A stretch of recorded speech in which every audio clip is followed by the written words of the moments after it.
दोस्तों कैसे हैं। उम्मीद करते हैं अच्छे ही होंगे। तो आइए आज ओवैसी जी का बयान सुन लेते हैं इस वीडियो में। बने रहिए अंत तक इस वीडियो में। और अगर इस वीडियो में जो भी बातें आपको अच्छी लगें, कुछ भी अच्छा लगे आपको, अगर सही बयान दिया है तो आप लोग मुझे कमेंट बॉक्स में हाय लिख दें या ओवैसी जी का नाम लिख दें या फिर तिरंगा बना के कमेंट बॉक्स में आप दे सकते हैं। तो मुझे पता चल जाएगा कि आप किसको सपोर्ट कर रहे हैं, किसको नहीं कर रहे हैं। सबसे महत्वपूर्ण बात यह है कि आपको सिर्फ़ और सिर्फ इंसानियत को ही सपोर्ट करना है। बने रहिए, देखते हैं क्या हो गया इन लोगों को। अपनी मस्जिद को बचाने के लिए, दरगाहों को बचाने के लिए, खानखाहों को बचाने के लिए तुम कब तक लड़ोगे बताओ मेरे को। अरे मैं खराब हूं तो खत्म कर दो, मुझे हटा दो, मुझे इस दुनिया से निकाल दो, मगर तुम तो कायद बनो, तुम इत्तेहाद पैदा करो। कब तक तुम इस डर में रहोगे वो जीतेगा ये जीतेगा। अरे कोई भी जीते उसको तुम्हारी मस्जिद से क्या मतलब, कोई भी जीते उसको तुम्हारी शनाख्त से क्या मतलब, कोई भी जीते वो तुमको क्या इंसाफ करेगा। इंसाफ तुमको करना पड़ेगा अपने लिए, आने वाली नस्लों के लिए। नरेंद्र मोदी ने वक्फ बिल का कानून पेश किया। नीतीश कुमार के पास सिर्फ 13 या 14 एमपी, कितने आसिम बेखार, 13 हैं, 13 या 16, 13 हैं। अगर एमआईएम पार्टी के 3 एमपी होते, अख्तरुल ईमान और इम्तियाज जलील मेरे साथ होते, मोदी 10 बार सोचते थे ये बिल को लाए ना लाए, मगर आप थाली मार रहे हैं, आप लोग थाली मारते हैं। अगर हमारे 3 एमपी होते, वो कानून या वो बिल नहीं आता जिसके जरिए नरेंद्र मोदी उनकी सरकार वक्फ को खत्म करना चाहते हैं पूरे भारत में। कोई जायदाद वक्फ की नहीं रहेगी, मेरी बात मैं जिम्मेदारी के साथ कह रहा हूं। कोई जायदाद नहीं रहेगी वक्फ की। कलेक्टर को इतना पावर दे दिया जाएगा कि कोई भी कलेक्टर के पास जाकर बोलेगा, ये कलेक्टर साहब ये जो यतीम खाना है, ये जो खानखा है, ये जो दरगाह है, ये जो मस्जिद है, ये वक्फ नहीं है। अब मेरे इस बोलने के बाद बहुत से लोग बोलेंगे, ओवैसी तुम क्या कह रहे हो, पागल हो क्या। कोई भी जाकर बोल देगा, अरे ये कानून में लिखा है, इस बिल में लिखा है, क्या लिखा है कि कोई भी रोड चलता आदमी जिसका वक्फ से कोई ताल्लुक नहीं होगा, वो जाकर कलेक्टर को बोलेगा इंक्वायरी ऑर्डर करो। कलेक्टर जैसे इंक्वायरी ऑर्डर करेगा, उसमें कोई टाइम लिमिट नहीं है। जब कलेक्टर इंक्वायरी लिखेगा, इंक्वायरी कंप्लीट होने तक वो प्रॉपर्टी वक्फ की नहीं रहेगी। आप तो चले गई प्रॉपर्टी आपके हाथ से, दरगाह आपके हाथ से निकल गई, खानका आपके हाथ से निकल गई, मस्जिदें आपके हाथ से निकल जाएंगी, कब्रिस्तान आपके हाथ से निकल जाएगा। इस तरह का गंदा बिल इस भारत की पार्लियामेंट में मोदी ने पेश किया। और आपको मालूम, वक्फ बाय यूजर, उसका मतलब यह है कि अगर कोई बरसों से किसी चीज को इस्तेमाल कर रहा है तो वक्फ बाय यूजर है। और यही प्रोविजन हिंदू धर्म में भी है। हिंदू धर्म की लॉ की मशहूर किताब बीके मुखर्जी, उसमें लिखते हैं बाय यूसेज ये मंदिर की बन जाती है। ओडिशा के एंडोमेंट में, आंध्रा, तेलंगाना के, तमिलनाडु के एंडोमेंट में ये वक्फ बाय यूजर का कॉन्सेप्ट है। मगर मोदी बोल रहे नहीं रहेगा। उसका नुकसान क्या होगा? मोदी बोल रहे हैं डॉक्यूमेंट लेकर आओ। अगर आपके इलाके में 200 साल पुरानी मस्जिद है, कहां डॉक्यूमेंट मिलेगा, कहां डॉक्यूमेंट मिलेगा? हाजी अली की दरगाह पर दावे पेश करते हैं, वो खैर वो ट्रस्ट में है, मगर वहां पर भी जाके बोलेंगे नहीं है। क्या करेंगे आप? मेरे भाई, इस तरह का बिल पेश किया, उस वक्त इतनी तकलीफ हुई कि मेरा रोंगटा पुकार कर कह रहा था कि क्या हो गया इन लोगों को जो 14.5 करोड़ है और 5 को नहीं जिता सकते। अपनी मस्जिद को बचाने के लिए, दरगाहों को बचाने के लिए, खानखाहों को बचाने के लिए तुम कब तक लड़ोगे बताओ मेरे को। अरे मैं खराब हूं तो खत्म कर दो, मुझे हटा दो, मुझे इस दुनिया से निकाल दो, मगर तुम तो कायद बनो, तुम इत्तेहाद पैदा करो। कब तक तुम इस डर में रहोगे वो जीतेगा ये जीतेगा? अरे कोई भी जीते उसको तुम्हारी मस्जिद से क्या मतलब, कोई भी जीते उसको तुम्हारी शनाख्त से क्या मतलब, कोई भी जीते वो तुमको क्या इंसाफ करेगा? इंसाफ तुमको करना पड़ेगा अपने लिए, आने वाली नस्लों के लिए। मगर तुम ये समझ रहे हो नहीं नहीं वो दूसरा ठाकरे है ये अच्छा है। कौन क्या किए बताओ आपको?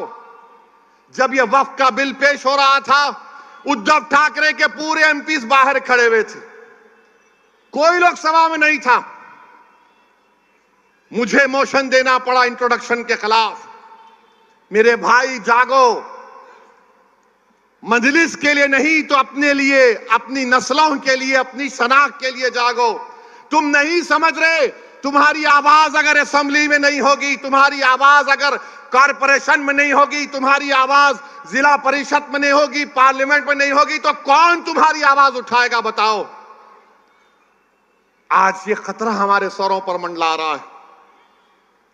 अगर मोदी इस तरह के बिल को पार्लियामेंट में दोबारा पेश करेंगे, अगर वो कानून बन जाएगा, खुदा ना खास्ता हम कई मसाजिद, मदरसे, दरगाहें, खानकाएं, कब्रिस्तान की जमीनों को खो देंगे। और आपको मालूम दिल्ली में सच्चर कमेटी ने पेज नंबर 221 में कहा कि दिल्ली में 130 वक्फ की प्रॉपर्टीज पर गवर्नमेंट ऑफ इंडिया ने यानी मोदी की सरकार ने कब्जा करके बैठा हुआ है। उसकी लागत 2007 में 3000 करोड़ की थी।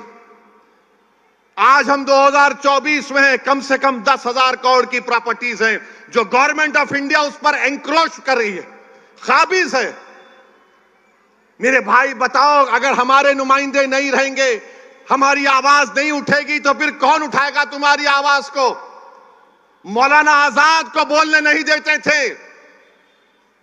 तुम क्या, कौन सी खेत की मौली हो तुम? मगर सबक तो हासिल करो कि सन 47 के बाद जो मौलाना आजाद से हुआ वो हम पर तो चल रहा है ना, बीत रहा है हम पर। मेरे भाई, तुम क्या उस वक्त जागोगे जब तुम्हारे महलों की मस्जिद पर नोटिस लग जाएगी, this is not a Waqf property? तुम क्या उस वक्त उठोगे जब दरगाहों के सामने नोटिस लग जाएगी, this is not a Waqf property? तुम क्या उस वक्त उठोगे जब कब्रिस्तान में जाकर कह दिया जाएगा कि तेरे अब्बा की खबर पर तू शबे बारात के दिन आकर फूल नहीं चढ़ाएगा, ये वक्त प्रॉपर्टी नहीं है? तुम उस वक्त रहोगे, तुम उस वक्त जागोगे जब कयामत का सूर फूंका जाएगा। ये वक्त है उठने का। 20 तारीख के दिन अपने सबूत दो अपनी जिंदगी का, अपनी क़यादत को बनाओ, अपने नुमाइंदों को कामयाब करो। यकीनन हराओ मोदी को, यकीनन हराओ शिंदे को, बल्कि अगर ताकत है तो उखाड़ कर फेंको इन लोगों को। मगर याद रखो, याद रखो, याद रखो, सियासत में शहादत का कॉन्सेप्ट नहीं है। अल्लाह की राह में शहादत है तो जन्नत है, सियासत में जिंदा रहना है। तुम जिंदा रहोगे तो नेक अमाल करोगे, तुम जिंदा रहोगे तो काम करोगे। फैयाज भाई बहुत अच्छे हैं, हमेशा हम पुकारे तो आ जाते, कब तक आएंगे फैयाज? अगर फैयाज तुम्हारा आमदार बनेगा तो फैयाज ताकतवर नहीं, तुम ताकतवर होगे, तुम ताकतवर होगे। तो मेरे अजीज दोस्तों और बुजुर्गों, एक और मिसाल देकर बात को खत्म करता हूं। एक शख्स महाराष्ट्र में अल्लाह के रसूल सल्लल्लाहु अलैहि वसल्लम की शान में गुस्ताखी करने की कोशिश की। कोई रहमतुल आलमीन की शान में गुस्ताखी नहीं कर सकता, ये मेरा ईमान है। कोई नहीं कर सकता, जिसके लिए जमीन और आसमान बनाई गई। अरे तू कौन है जो रहमतुल आलमीन है? इसने अनाप शनाप बकी, कौन आवाज उठाए? उद्धव ठाकरे। कौन आवाज उठाए? शिंदे, अजित पवार, कांग्रेस। इम्तियाज जलील ने आवाज उठाई। औरंगाबाद में इम्तियाज जलील ने कहा कि फुला तारीख तक अगर इस शख्स को गिरफ्तार नहीं किया जाएगा तो हम औरंगाबाद से गाड़ियों का जुलूस लेकर मुंबई तक जाएंगे। सबने समझा रहे ये ड्रामा है, सियासी ड्रामा है। बाज जुम्मनों ने कहा, बाज हमारे पास जुम्मन बहुत हो गए हमारे पास। ये जुम्मनों ने कहा पब्लिसिटी के लिए कर रहा, पुलिस घर में बिठा देगी उसको। बाज बड़े बड़े लोगों ने मुझे फोन किया, बोले ये क्या करने जा रहे हैं असद साहब, दंगा हो जाएगा। मैंने कहा मौलाना दंगा नहीं होगा। बोले कैसे गारंटी देंगे? मैं बोला गारंटी मेरी है, मोदी की नहीं है। हमने कहा एहतजाज होगा और एहतजाज हुआ, लोग जमा हुए तो औरंगाबाद के पुलिस के आला अहदेदार इम्तियाज जलील के पास गए और बोले क्या कर रहे हैं। इम्तियाज ने मुझे फोन किया, मैंने कहा तुम पुलिस से बोलो कमिश्नर को, अगर तुम मुझे थाने को जाने नहीं दोगे तो मैं ये पूरी गाड़ियां लेकर, क्योंकि उस वक्त उस दिन औरंगाबाद में अमित शाह देश के गृह मंत्री थे, बोले हम उनके पास चले जाएंगे। तो बोले नहीं नहीं नहीं आप चले जाओ। 10,000 गाड़ियों के साथ काफिला निकला।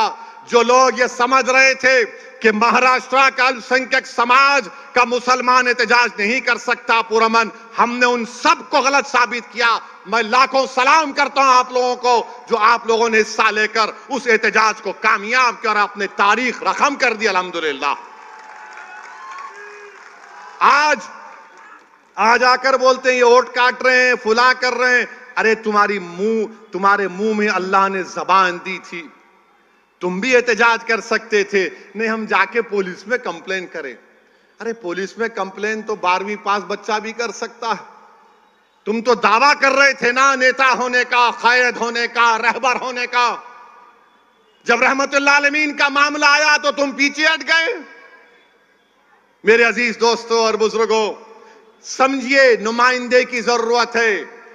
आपके वोटों से आपका मुंतखब शुदा नुमाइंदा होगा, वो आपके लिए लड़ेगा, आपके लिए जद्दोजहद करेगा। इल्जामात तो मंजलिस पर लगते रहते हैं। अब ये आपके महाराष्ट्र के deputy chief minister Fadnavis Aurangabad को आके बोले सुन ले असदुद्दीन ओवैसी, सुनो देवेंद्र फडणवीस, तुम अमित शाह और मोदी तीनों बैठकर भी मेरी जबान का मुकाबला नहीं कर सकते, याद रखो।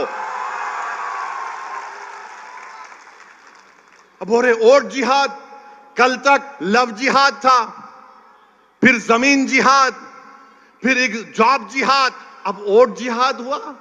अच्छा मोदी जी जरा बताइए वोट जिहाद का डेफिनेशन क्या है? अमित शाह बताओ वोट जिहाद का डेफिनेशन क्या है? तुम अयोध्या में हार गए, कैसे हारे? फडणवीस बोल रहे वोट जिहाद और धर्म युद्ध होगा। लोकशाही में, लोकतंत्र में धर्म युद्ध होगा। अरे फडणवीस तुम कब तक हिंदू मुस्लिम करोगे? तुमने क्या काम किया बताओ ना। तुमने कुछ काम नहीं किया। तुमने डाका डाला एमएलएस को लूटने के लिए, तुमने एमएलएस की चोरी की। तुम सत्ता में नहीं आए मगर तुमने सत्ता को छीन लिया और बोल रहे ओ सुनो वैसी। मैं कह रहा हूं सुनो फडणवीस, तुम जिहाद के माने नहीं जानते। बोलते मालेगांव सेंट्रल में हम धूलिया की सीट मालेगांव सेंट्रल की वजह से हारे। अरे फडणवीस तुम तो 1819 में भी हारे थे, 1918 में भी हारे थे। मालेगांव के किले में जब तीसरी जंग हुई मुसलमानों, मराठा और अंग्रेजों की, तो मराठाओं की फौज में मुसलमान थे जिन्होंने अंग्रेजों से मुकाबला किया। उन्होंने अपनी जानों को कुर्बान कर दिया। बल्कि उनके नाम आपके सामने कहना चाहूंगा ताकि नौजवानों को मालूम हो जाए कि उनके नाम क्या थे। उनके नाम में फडणवीस नहीं था, बाय द वे। उनके नाम में क्या था? सुलेमान शाह, इस्माइल अल्लाह रखा, शाबान भिकारी, बुद्धू फरीदास, अब्दुल गफ्फार, इनको फांसी पे लटकाया गया। अब्दुल्ला खलीफा और मोहम्मद अनवर को जेल में अंग्रेजों ने मार मार कर कत्ल कर दिया। फडणवीस सुनो, तुम ये समझते हो कि कोई तुम्हारे पैर के पास बैठ के बोलेगा आप सरकार है? अरे कोई सरकार नहीं है। बाबा साहेब अंबेडकर के संविधान ने फडणवीस को ओवैसी को बराबर कर दिया। कोई बड़ा छोटा नहीं है। बल्कि सुनो फडणवीस, मैं तुम्हारे से बड़ा हूं हर एतबार से, अल्हम्दुलिल्लाह। लव जिहाद। अच्छा फिर क्या बोल रहे प्रधानमंत्री, क्या बोल रहे हैं, नई बात करें, एक हैं तो सेफ हैं। मोदी जी कितना फेंकेंगे आप? पार्लियामेंट इलेक्शन में आपने कहा कि हिंदू बहनों के गलों से मंगलसूत्र निकालकर मुसलमानों को दे दिया जाएगा, हिंदू भाइयों की भैंसों को लूटकर मुसलमानों को दे दिया जाएगा, मुस्लिम औरतें ज्यादा बच्चे पैदा कर रही हैं। मोदी जी, आपके वालिद साहब ने भी बहुत बच्चे पैदा किए थे, गलत किया था क्या? अमित शाह के कितने भाई बहन बताओ हमको? आप हमारी मां और बहनों पर इल्जाम लगा रहे। अब मोदी जी बोल रहे एक है तो सेफ है। अमित शाह इसको बढ़ाकर बोल रहे हैं अब वक्फ की प्रॉपर्टीज डिक्लेयर कर दी जाएगी। अमित शाह, मोदी, फडणवीस, मैं मुंबई में खड़े होकर बोल रहा हूं, वो जो दुनिया का दौलतमंद आदमी है, जिसके बेटे की शादी में मोदी जी आप मुस्कुराते हुए गए थे, वो यतीम खाने पर बनाई गई है मुसलमानों के। लो यतीम खाने की जमीन वापस लो। अमित शाह, फडणवीस, तुम नहीं लोगे क्योंकि तुम दौलतमंदों के घर में जाते हो शादी के लिए, तुम गरीब की बस्तियों से, गुर्बत से तुम्हारा कोई ताल्लुक नहीं। यतीम खाने की जमीन पर 21 करोड़ में बिल्डिंग बनाई गई, सुप्रीम कोर्ट में फैसला है, अभी केस चल रहा है। मेरे भाई, मोदी जी बोल रहे एक है तो सेफ है। 10 साल से सेफ नहीं थे हम लोग। मैंने उसका जवाब दिया कि अखंड है तो सेफ है, अखंड है तो सेफ है। हम अनेक हैं, अनेक है तो अखंड है। मेरे भाई, ये जो तकालीफ हम आज उठा रहे हैं ना, biggest minority of the country हम है, जरूर हैं। हमने इस मुल्क की आजादी की लड़ाई 1810-20 में शुरू की, जब ये संघ परिवार के लट लेकर फिराने वाले नहीं थे। हमारे उलमाओं ने शुरू की थी, अपनी जानों को कुर्बान कर दिया। वो मौलाना आजाद के बारे में यह कहा गया कि इनको मंत्री नहीं बनाना चाहिए।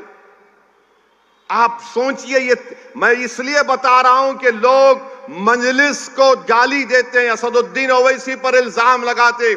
एक एक बात सच कह रहा हूं, अगर कोई इनकार करेगा तो वक्त बताओ, मैं आता हूं डॉक्यूमेंट्स लेके, तुम सामने नहीं बैठ पाओगे।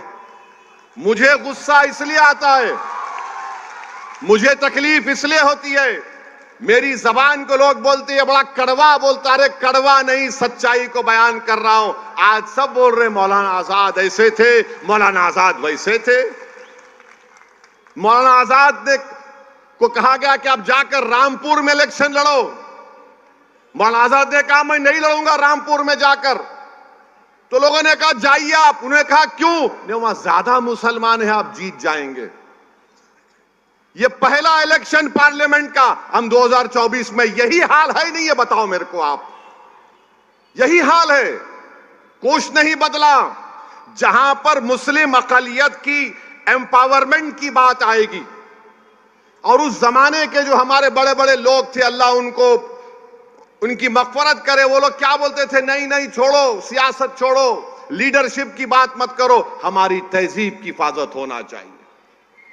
आज मैं आपसे कह रहा हूं, तुम्हारी तहजीब की हिफाजत, तुम्हारे इबादत गाहों की हिफाजत, तुम्हारी शनाख्त की हिफाजत, तुम जिस तरह जिंदगी गुजारना चाह रहे हो उसकी हिफाजत, तुम्हारे औलाद का मुस्तकबिल, इसका ताल्लुक सियासी ताकत से है, सियासी नुमाइंदगी से है। अगर तुम्हारे पास सियासी ताकत नहीं होगी, तुम्हारे पास तुम्हारा कोई सियासी नुमाइंदा नहीं रहेगा, ना तुम्हारी तहजीब बचेगी, ना तुम्हारी इबादत गाहें बचेंगी, ना तुम्हारी शनाख्त बचेगी। ये उस वक्त की बात कर रहा हूं मैं आपको, 1947 की बात कर रहा हूं। मौलाना आजाद क्या लेकर गए इस दुनिया से? बताओ, जो लोग आज मुझे गाली देते, ये बात सच है या नहीं है? बताओ मेरे अजीज दोस्तों और बुजुर्गों। लोग बोलते नहीं नहीं, मुस्लिम अकलियत अगर पॉलिटिकल लीडरशिप को बनाएगी तो देश के हित में नहीं है। अरे जालिमों, देश के हित में है मुस्लिम लीडरशिप। हर समुदाय का लीडरशिप होगा, मराठाओं का होगा, दंगरों का होगा, सब समाज का होगा, मराठाओं का होगा, मगर जब मुस्लिम एम्पावरमेंट की बात आ गई, नहीं नहीं नहीं नहीं, ये ठीक नहीं है। क्यों ठीक नहीं है? क्योंकि तुम हमेशा सरेंडर कर जाओ, सबमिशन जो बोलते अंग्रेजी में। मेरे भाई, सरेंडर और सबमिशन से काम नहीं होता, आपको एक एजेंसी की जरूरत है, और वो एजेंसी का रूप आज मजलिस इत्तेहादुल मुस्लिमीन निभा रही है पूरे भारत की जमहूरियत में। इसीलिए नफरत करते हैं, इसीलिए पसंद नहीं करते। अरे वो आजाद के बारे में तुमने क्या किया, जिसको नेहरू बोलते थे ये हमारे अमीर कारवान है, और उसी अमीर कारवान को कांग्रेस की सदारत से हटा दिए। अमीर कारवान बोलते थे जवाहरलाल नेहरू। उस जमाने में किसी की हिम्मत नहीं थी, मगर आजाद से ये कर दिए। अब मोदी का जमाना है, ये वो वजीर आजम है, और भी ऐसे दुम छल्ले हैं जो बोलते नहीं नहीं ऐसा नहीं, ऐसा हो जाएगा, फिक्र की कोई बात नहीं। याद रखो, जो 70 साल पहले गलती हमारे बुजुर्गों ने की थी, अगर वो सियासी लीडरशिप को बना देते तो आज हमको आरक्षण भी मिलता, आज हमारी सियासी क़यादत भी होती, हम जेलों में नहीं बाहर होते। आज हमारे नौजवान जेलों में सड़ रहे हैं, कोई पूछने वाला नहीं है। मेरे अजीज दोस्तों और बुजुर्गों, ये पैगाम मैं आपको आज देना चाह रहा था, मौलाना आजाद की यौम पैदाइश को सामने रखकर। मौलाना आजाद की बहुत सी बातें हैं, जब किसी और वक्त में इंशाअल्लाह बोलूंगा मैं, मगर इतना तो बोलूंगा कि सियासी लीडरशिप को बनाओ। मौलाना आजाद को लोग मजबूर कर दिए थे। सरजमीन दक्कन पर पुलिस एक्शन हुआ। पंडित सुंदर लाल की रिपोर्ट है, नेहरू लाइब्रेरी में जाकर पढ़िए। सुंदर लाल ने लिखा कि हैदराबाद में जो पुलिस एक्शन हुआ तो 40,000 से ज्यादा लोगों का कत्लेआम हुआ, और यही कांग्रेस पार्टी ने मौलाना आजाद को मजबूर कर दिया बोलने के लिए, हां ये तो एक्शन का रिएक्शन है। आपको मालूम, कभी आपने पढ़ा कि 1950 और 60 के दहे में 8 लाख बंगाली मुसलमानों को भारत से निकालकर फेंक दिया गया था? तुमने पढ़ा कहीं पर? तुमको कोई नहीं बोलेंगे, मैं बता रहा हूं कब हुआ था ये। श्रीनगर में हजरत बल में नबी करीम सल्लल्लाहु अलैहि वसल्लम के मुंह मुबारक का एक वहां पर एक हादसा हो गया था। पूरे मुल्क में तूफान उठा तो 8 लाख को बाहर कर दिया गया। किसने निकाल दिया था? आसाम से जाओ डिटेंशन सेंटर में डालो इनको, बाद में नेहरू को वापस लेना पड़ा। अरे तारीख हम पढ़ते हैं। अगर हमारी जबान कड़वी है तो तुम्हारे जुल्म की वजह से है।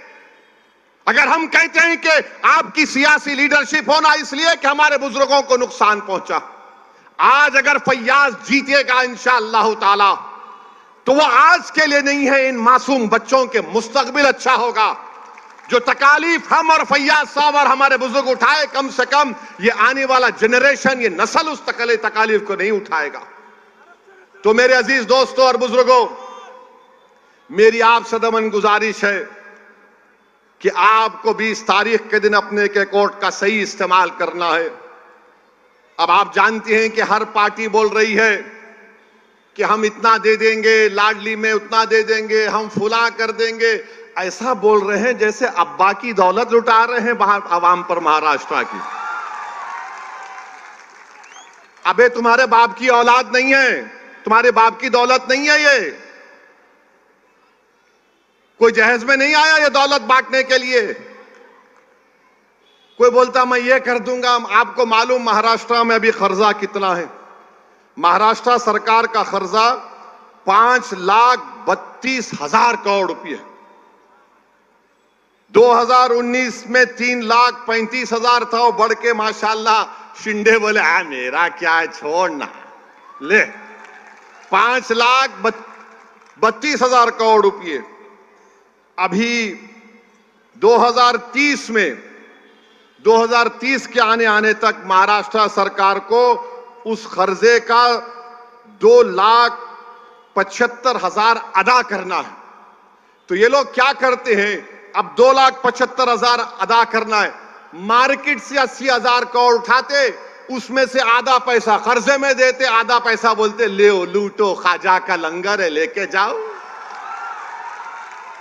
मगर नुकसान किसका हो रहा है? गरीबों का हो रहा है, गरीबों का हो रहा है। कहां जा रहे पैसे आपको मालूम? किधर जा रहे पैसे आपको मालूम? गरीब को मिलता ही नहीं, नेताओं के जेब में पैसे चले जाते। 1 2 का 4 करते, दिखाते 20, 8 इनके पास, एक 6 7 दिखाने को फोटो गरीबों को मिलता। फिर आप जानते हैं कि मुंबई लोकल जो चलती है आपके पास, हाई कोर्ट का ऑर्डर मैं पढ़ा हूं। बैठ जाओ भाई, ये ब्लू शर्ट बैठो, भड़काओ भाषण हो रहा है, बैठो, डिस्टर्ब मत करो हमारे वोटर को। हमारा वोटर पूरी तवज्जो से सुन रहा भी बात को। मुंबई लोकल में बॉम्बे हाई कोर्ट ने कहा कि हमको शर्मिंदगी है कि इसमें सफर करने वालों को कैटल की तरह, जानवरों की तरह ट्रीट किया जाता है। 2023 में मुंबई लोकल पर 2590 लोगों की मौत हुई है। मुंबई लोकल में 2590 लोगों की मौत हुई है, 2451 लोगों जख्मी हुए हैं। ये डबल इंजन की सरकार कैसे है कि 2590 मर गए शिंदे, 2590 लोग मर गए फडणवीस, तुम्हारा डबल इंजन और 2500 लोग मर रहे हैं। तुम क्या मारने के लिए इंजन हो या बचाने के लिए हो? हमको बताओ। फिर आप देखिए, आपके मुंबई की बस बेस्ट सर्विस है, 35 लाख गरीब लोग बेस्ट सर्विस को इस्तेमाल करते, 1000 बसेस हैं। ये डबल इंजन क्या करना चाह रहे हैं कि आइंदा साल तक, आज बेस्ट के पास 1000 बसेस हैं जो गरीब इस्तेमाल करता है, 2025 तक शिंदे और फडणवीस बोल रहे हैं जरूरत ही नहीं है, खाली 220 बस रखेंगे। किसका नुकसान होगा इसमें? उस बस में कितना देर इंतजार करना पड़ता गरीबों को बस आने के लिए? ये आपके बुनियादी मसले मसाइल हैं। ये प्राइवेटाइज करना चाह रहे हैं बेस्ट सर्विस को। तो मेरे अजीज दोस्तों और बुजुर्गों, ये मुद्दे हैं। अगर दोबारा ये सरकारें आएंगी, याद रखिए मुंबई में कोई जमीन खाली नहीं रहेगी। बोलेंगे ये तू ले ले, ये तू ले ले, तू माल बना ले, तू ये बना ले। माल के नाम पर माल जमा कर रहे हैं। और याद रखिए, मुझे तो खौफ है इतनी बड़ी जमीन खाली कैसे है। यहां पर आकर देख लिए होंगे, क्योंकि मोदी ये बोलते हैं कि मैं घर से ड्रोन भिजाकर देखता हूं हर चीज को।